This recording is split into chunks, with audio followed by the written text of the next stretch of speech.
Assalamualaikum warahmatullahi wabarakatuh. Kembali lagi dalam program Oase Sultanat Institute yang akan spesial membahas singkat tentang sejarah peradaban Islam, arkeologi Islam, warisan dunia Islam, dan juga khasanah Nusantara.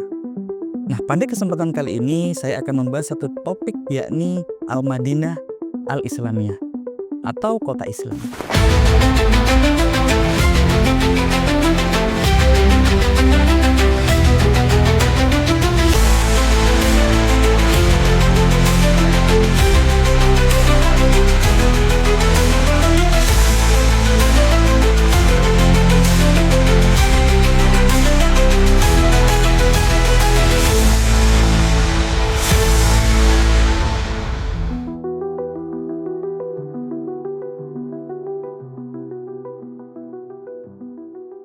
Perlu teman-teman ketahui atau yang kadang-kadang teman-teman sahabat Oase temukan dalam buku, arsip, sejarah, tinggalan artefak, penyebutan Madinah ini seringkali kita temukan. Ada penyebutan Madinatus Salam, Baghdad misalnya. Ada Madinatus Zahra misalnya. Ada Madinatus Syumutrah misalnya. Ada Madinah Al-Munawwarah misalnya. Nah, sebenarnya bagaimana konsep Islam dalam konteks kota? Secara mudahnya, apabila kita kategorikan berdasarkan fungsi dari Madinah Al-Islamiyah itu sendiri ataupun konteks historisnya maupun signifikansi lokasi kawasan atau geografisnya, kita bisa membagi kota-kota Islam itu menjadi 6-7 kategori. Yang pertama adalah Madinatul Mulk atau kota Islam yang berfungsi sebagai ibu kota suatu daulah. Misalnya Madinatus Salam Baghdad misalnya, yang merupakan pusat ibu kota dari daulah Abbasiyah.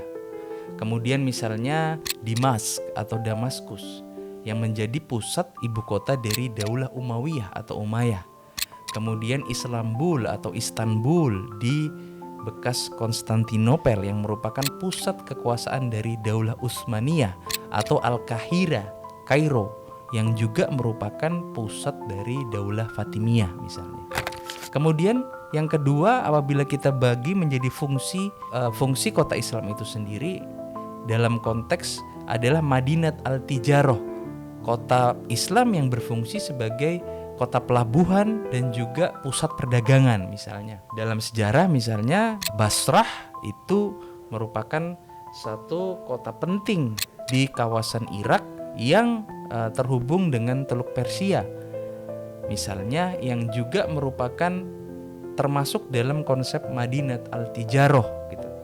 Kemudian ada Aden yang ada di Yaman. Kemudian juga bisa kita lihat di kawasan Swahili ada Zanzibar yang juga terkenal dan banyak telah dilakukan penelitian arkeologi maupun penelitian sejarah peradaban Islam di konteks pesisir atau pesisir Swahili Coast misalnya. Di Asia Tenggara kita bisa melihat Madinatus Syumutrah yang ada di Sumatra Pasai atau Samudra Pasai. Ada juga Malaka yang ada di menjadi pusat pelabuhan dan perdagangan penting di Asia Tenggara. Kemudian juga ada di Mogadishu misalnya. Kategori yang lain adalah kota-kota Islam yang berfungsi sebagai pusat religius ya. Misalnya Mekah Al-Mukarramah atau kemudian juga Madinatul Munawwarah atau Jerusalem Al-Quds misalnya di Palestina atau Palestina. Itu merupakan Madinat Al-Din yang sifatnya dia berfungsi sebagai pusat religius. Kemudian selain itu kota-kota yang berfungsi sebagai ribat, sebagai benteng perbatasan yang berbatasan langsung dengan imperium lain di luar dunia Islam. Misalnya di daerah Tarsus misalnya. Bagaimana kota Tarsus ini berbatasan dengan imperium Bizantium ketika masa Daulah Umayyah. Kemudian ada Kairouan atau yang terletak di Al-Ifriqiya atau di Afrika Utara yang juga menjadi pusat kota frontier atau kota ribat begitu. Selain itu ada dalam fungsinya sebagai Madinatul Al-Ilm, yakni kota-kota Islam yang menjadi pusat intelektual dan juga pusat saintifik, pusat para scholars, pusat para ulama. Yang terkenal Madinat Al-Kufah di Irak misalnya, yang juga menjadi poros intelektual dan ilmu pengetahuan pada masanya. Kemudian ada Bukhara yang juga begitu terkenal dan masyhur dalam sejarah peradaban Islam.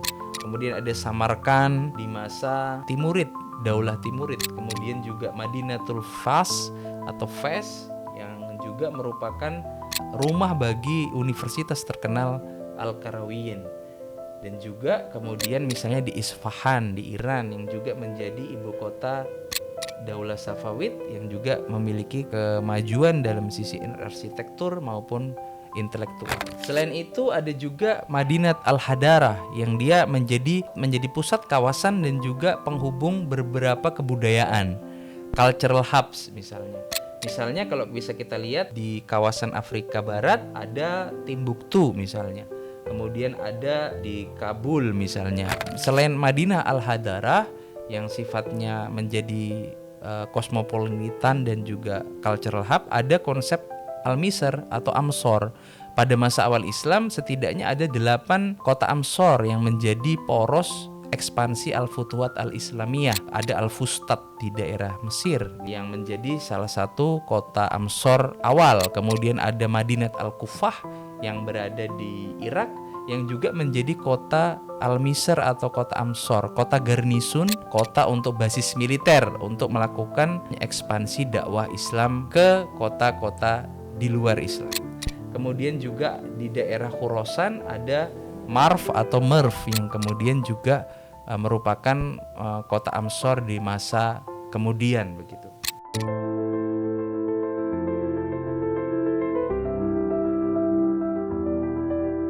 Nah, sebenarnya bagaimana konsep Islam dalam konteks kota? Konsep ini akan saya jelaskan kepada teman-teman berdasarkan merujuk pikiran atau buku karya dari Profesor Muhammad Abdel Sattar Usman, seorang profesor Departemen Arkeologi Islam dan juga beliau scholars dalam bidang arsitektur Islam dari Sohak University di Mesir. Nah, setidaknya ada 8 elemen tentang Al-Madinah Al-Islamiyah atau kota Islam ini. Yang pertama adalah bagaimana Islam menyusun strategi urban atau strategi perencanaan wilayah kotanya. Al-Quran dan Sunnah misalnya sebagai suatu sumber utama bagi Islam untuk konteks bangunan dan juga penataan kota tentu mencakup ketentuan-ketentuan tentang perencanaan wilayah atau urban planning. Bagaimana para fuqaha, para ahli fikih tentu sepanjang sejarah telah melakukan ijtihad dalam menyimpulkan dan merumuskan ketentuan-ketentuan tersebut. Kemudian aspek yang kedua, bagaimana sejarah perkembangan kota Islam itu sendiri, yang kemudian tentu bermula dari kota Yathrib, yang kemudian menjadi Madinatul Munawwarah, yang sekarang ada di kota Madinah di Hijaz. Bagaimana kemudian Rasulullah Muhammad SAW menyusun, membentuk, melakukan satu social engineering, melakukan satu urban planning dalam konteks Madinah itu sendiri. Aspek yang lain yakni bagaimana tentang tata kota Islam itu sendiri. Kota Islam tentu tidak didirikan begitu saja. Tentu ada satu konsep, ada prinsip-prinsip yang harus diperhatikan. Baik itu mulai dari pemilihan lokasi, bagaimana penataan-penataannya yang kemudian itu harus bersesuaian dengan prinsip-prinsip dari Islam itu sendiri. Aspek lain tentu suatu kota itu membutuhkan satu pertahanan yang tentunya dalam konsep Al-Madinah Al-Islamiyah, benteng alam atau benteng alami itu merupakan satu pertahanan terbaik dari satu kota. Kemudian bagaimana tembok-tembok kota itu dibangun, menara, benteng, kastil, istana, pusat kekuasaannya itu ditentukan. Bagaimana administrasinya, bagaimana letak pasarnya, bagaimana letak pendidikan madrasahnya, itu bagaimana nanti disusun begitu. Kemudian aspek lain tentu adalah jalanan kota Islam. Karena jalanan dalam kota itu tentu mencerminkan tingkat peradaban kota itu sendiri. Ketika jalannya mulus, tertata, baik, tentu menunjukkan bahwa pemerintahan masyarakat dalam kota itu sendiri tinggi peradabannya. Maka bagaimana konsep jalan utama, jalan negara, jalan kecil, jalan provinsi, jalan-jalan sempit ini kemudian tersusun sedemikian rupa. Nah, ketika satu kota itu memiliki jalanan yang tertata sedemikian rupa dan rapi, itu menunjukkan satu tinggi peradaban dari kota itu sendiri. Aspek yang lain yaitu adalah tentang fasilitas umum. Bagaimana fasilitas-fasilitas umum tersebut dalam konteks Al-Madinah Al-Islamiyah. Misalnya Bagaimana konteks kita temukan masjid jami berdampingan dengan gedung pemerintahan, madrasah, zawiyah misalnya, khankah, ada toilet umum, ada rumah sakit atau bimaristan, ada pasar, ada fasilitas, ada penyedia air bersihnya, bagaimana kemudian lokasi hewan ternaknya, kota industrinya, pusat-pusat industri kerajinan, itu yang kemudian tentu ada pemisahan-pemisahan bagaimana fasilitas umum yang ada dalam Al-Madinah Al-Islamiyah itu sendiri. Kemudian aspek yang lain adalah tentang bagaimana kehidupan politik kota Islam itu sendiri. Tentu satu kota yang dibangun sebagai satu pusat atau ibu kota satu kawasan itu dengan kota perbatasan di pinggir, dengan kota pusat, dengan periferi tentu berbeda. Biasanya ada kota satelit, kota pusat, kota penghubung, dan lain sebagainya. Dan aspek yang lain adalah tentu bagaimana kehidupan sosial dalam kota Islam itu sendiri. Banyak faktor yang tentu akan mempengaruhinya, seperti faktor politik, ekonomi, sosial, dan lain-lain. Bagaimana tempat tinggal para penguasa, pejabat, para wazir, dan lain sebagainya.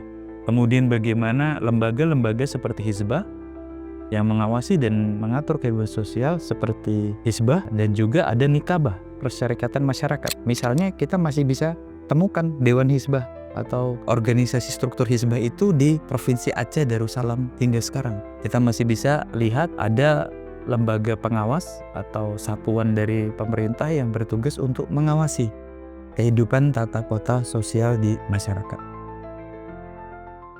Dalam konteks urban planning atau perencanaan wilayah kota, kita bisa merujuk pada salah satu pemikir scholars ulama Islam, yakni Ibnu Arabi. Beliau adalah orang dekat, penasehat dari penguasa Abbasiyah, Khalifah Al-Mu'tasim yang berkuasa sekitar 211 sampai 220 Hijriah. Dalam karyanya yakni Kitab Suluk Al-Malik fi Tadbir Al-Mamalik, ia menyebutkan setidaknya ada 6 syarat pemilihan kota Islam secara strategis. Harus mempertimbangkan 6 syarat untuk memilih lokasi. Kemudian ada juga 8 syarat dalam konteks merencanakan perencanaan kota itu dibangun. Nah, kalau kita kerucutkan atau kita simplifikasikan, setidaknya tentu harus meliputi 3 hal. Yang pertama, pemilihan kotanya harus strategis. Yang kedua, tata ruang kotanya harus mendukung aspek kehidupan sosial dan ekonomi. Dan juga ketiga, keamanan dari penguasa harus pula diperhitungkan. Lanjut, apabila kita jabarkan konsep dari Ibnu Arabi ini, yakni 6 syarat pemilihan lokasi kota. Yang pertama adalah tentu adalah pasokan air bersih atau ada air tawar yang mencukupi. Karena sumber air ini tentu penting bagi kehidupan sehari-hari bagi masyarakat muslim atau masyarakat kota Islam itu sendiri. Misalnya kita ambil contoh Madinatus Salam Baghdad, itu terletak secara strategis dekat dengan sungai Efrat dan Tigris. Misalnya Cordoba atau Kurtubah itu terletak dekat dengan sungai Guadalquivir. Kemudian aspek yang kedua tentu adalah adanya pasokan bahan makanan. Kota secara strategis pemilihannya harus juga dekat dengan daerah yang subur atau jalur perdagangan sehingga mudah untuk diperoleh pasokan makanan. Misalnya kalau kita ambil contoh Al-Fustat di Mesir itu juga merupakan dekat dengan delta Sungai Nil misalnya. Kemudian yang ketiga adalah iklim yang sehat atau lingkungan yang baik, lingkungan yang bagus.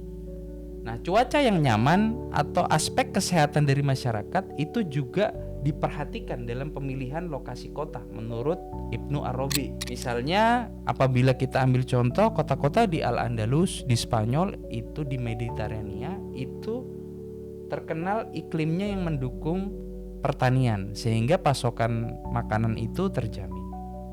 Kemudian yang keempat adalah menurut Ibnu Arabi dekat dengan padang penggembalaan dan juga pasokan kayu bakar mencukupi. Maksudnya di sini adalah tentu penggembalaan yang dimaksud adalah sumber makanan, kayu bakar yang dimaksud adalah sumber energi.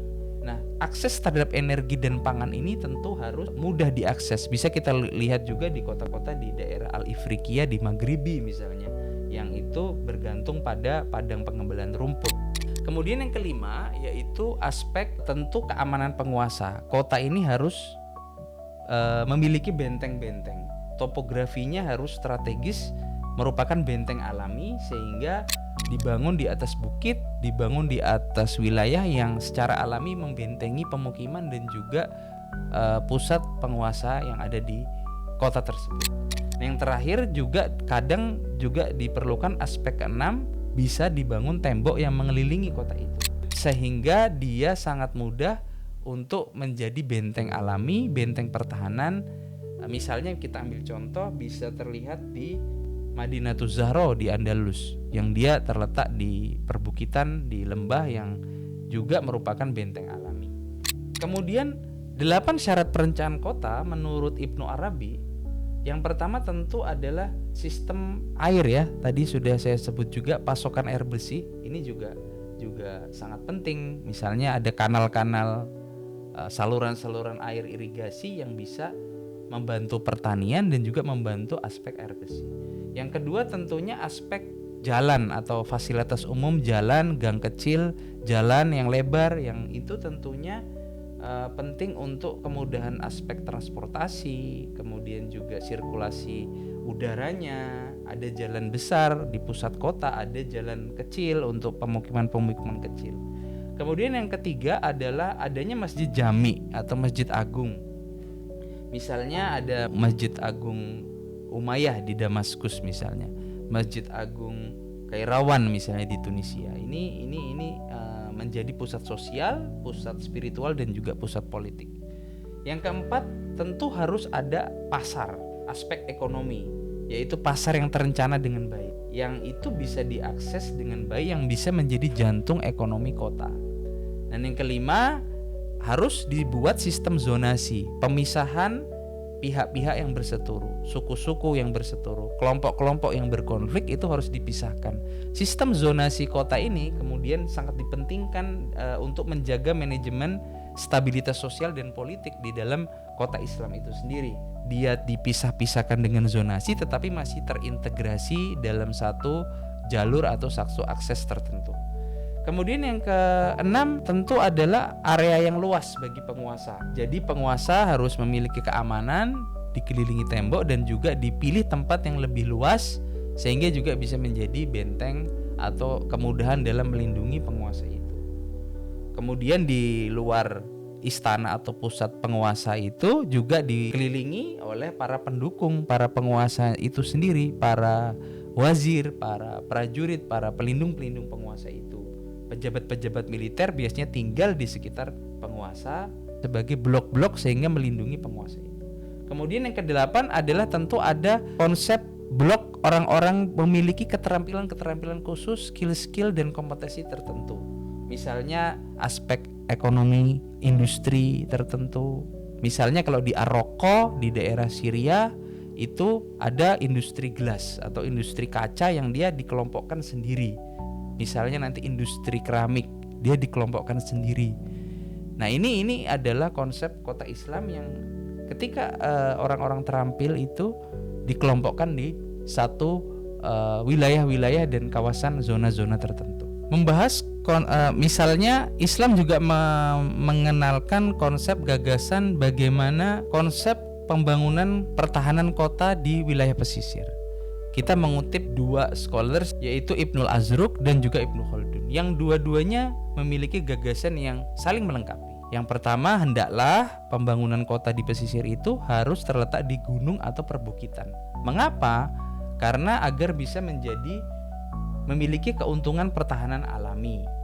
Sehingga musuh dari laut ketika hendak menyerbu itu lebih sulit. Dia harus mendaki, dia harus melakukan usaha-usaha yang lebih ketika kota tersebut terletak di perbukitan atau pegunungan yang juga berbatasan dengan laut. Misalnya kalau kita ambil contoh yaitu di Al-Iskandariyah atau Alexandria di Mesir, kota pelabuhan yang dikelilingi oleh benteng alami. Kemudian di Tripoli, Lebanon, dia dibangun di dataran tinggi yang menghadap laut Mediterania. Dia juga ada kota di Barkah di Libya, kota bersejarah lama yang juga terletak di perbukitan di daerah Al-Ifriqiya di Afrika Utara. Selain terletak di pegunungan atau perbukitan, kota pesisir untuk dalam konteks pertahanannya dia harus dikelilingi oleh penduduk yang banyak atau dalam bahasa Ibnul Al-Zuruk dikelilingi suku-suku besar, suku-suku utama yang bisa menjadi milisi lokal atau pasukan cadangan untuk melindungi kota itu. Dalam bahasa Ibnu Khaldun, penduduk-penduduk yang banyak ini bisa menjadi penopang, penyokong bagi pertahanan kota-kota Islam yang ada di wilayah pesisir. Apabila dikelilingi oleh penduduk dalam jumlah banyak, Ibnu Khaldun mengatakan kota ketika dalam pengumpungan tentu akan tetap berjalan roda ekonominya, karena penduduknya ada bisa masih berlanjut kehidupannya, aspek-aspek lainnya masih bisa berlanjut karena apabila dalam masa pengumpungan, sehingga perlu mempertimbangkan aspek tadi, dikelilingi milisi lokal atau suku-suku utama yang kuat yang bisa menjadi milisi cadangan, sehingga ketika terjadi perang maritim, pengepungan, dia bisa bertahan lebih lama. Aspek pertahanan di sekitar kota pesisir ini menjadi yang utama. Mengapa? Karena dalam konsep perang maritim atau maritime warfare, peringatan dini ini berupa bisa aspek dari pengamatan dari ketinggian. Ketika ada musuh dari jauh, dia bisa tahu terlebih dahulu. Kemudian dia membentuk jaringan pengintai di desa-desa pesisir untuk bisa memberitahu pasukan utama dan juga menggerakkan milisi-milisi lokal yang terbentuk dari suku-suku atau manusia-manusia bangsa utama di daerah pesisir itu. Nah, setidaknya itu dulu yang akan kita bahas, akan kita lanjutkan pada oase part Madinah Al-Islamiyah selanjutnya. Wabillahi taufiq wal hidayah wa ridwal inayah. Wassalamualaikum warahmatullahi wabarakatuh.